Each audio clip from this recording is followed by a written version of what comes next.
Everybody knows and loves the pelican. The pelicans in the outback? For most it's hard to imagine.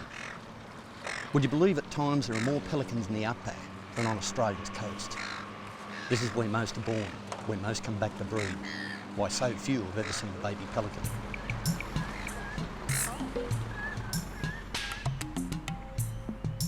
In January 2008, Cyclone Helen flooded tropical North Queensland, sending life-giving waters down into the arid Channel country.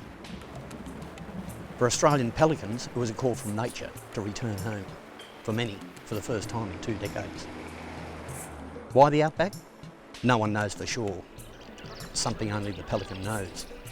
It was a good excuse to escape into a magic land, capture the spectacle, and just maybe discover some of their secrets.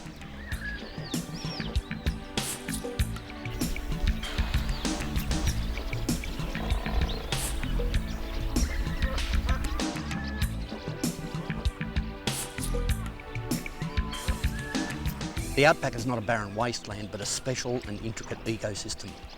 And when the rains come, it springs to life. The Paru River system and its ephemeral lakes, rivers and waterholes were rejuvenated. Suddenly there was an abundance of fish, and that's why the pelicans had come.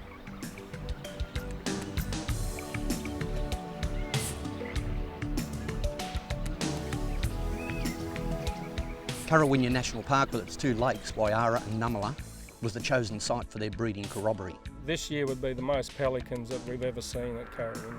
We're looking at probably minimum 30,000 pairs, so 60 to 70,000 birds. But why come all this way? You'd think they'd have more back on the coast. There's probably nowhere on the coast that can provide such an intense, quick food source. If you think that a pelican eats an average of about a kilo of fish, and then his young probably needs about the same per day, and you're talking 70-odd thousand birds, that's a lot of fish.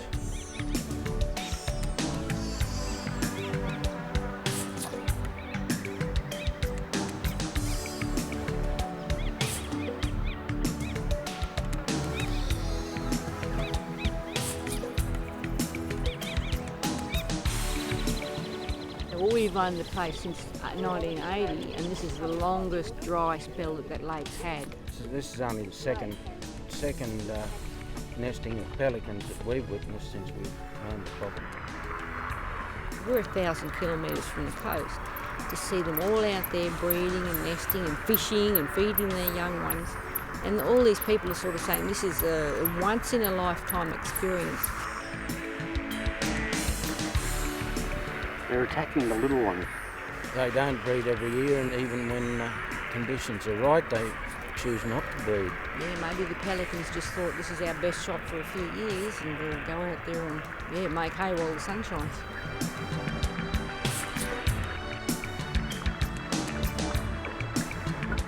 There's another mystery. They can actually travel 300 kilometres to get a feed for their chicks, but where do they go? On this eastern side, you can actually see more pelicans. There's more than when we're on the western side. Met a bloke at the pub last night who's got a property down on the Paru River. Reckons lots of birds there. Whether they're there when we get there or not is another matter. All but one lonely pelican had moved on.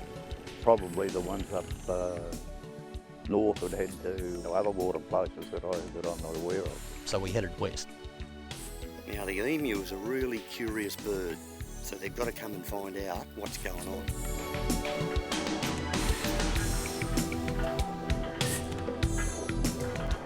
Was food getting thin? Did they have to go further to find it?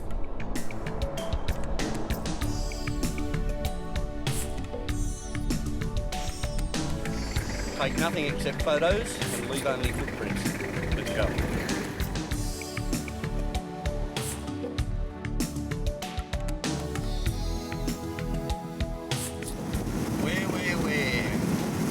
Far back as I can remember, there's always been pelicans. But then there's usually more at some stages than other times.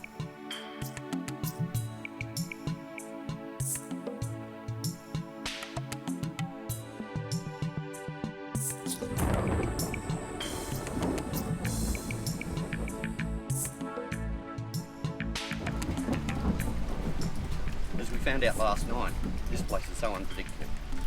1 minute it's dry, not a drop of water anywhere, then a little shower and the whole place changes.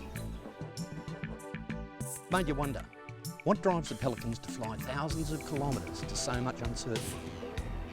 Can the country support them when they get there, or will their adventure be a waste of time?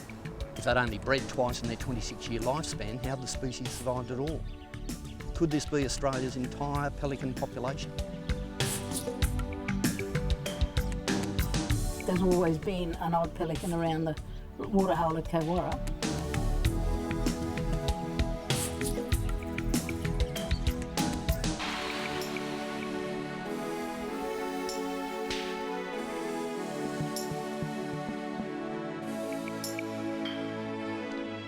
So it was back to the Paru and Currawinya. 1,000 kilometres, full circle back to where we'd started, and still few to be found. And out of the blue,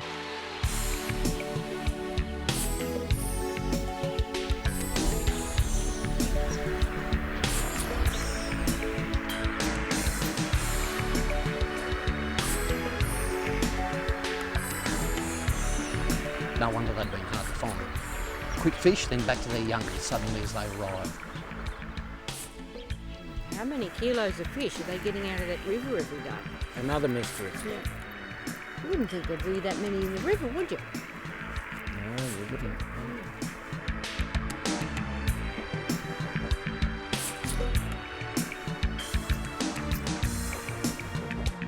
The pelican really is a remarkable bird.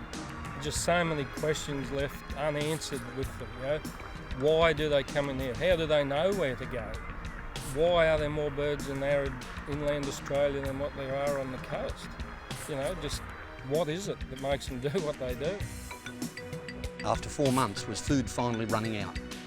Was that the signal for their first big adventure?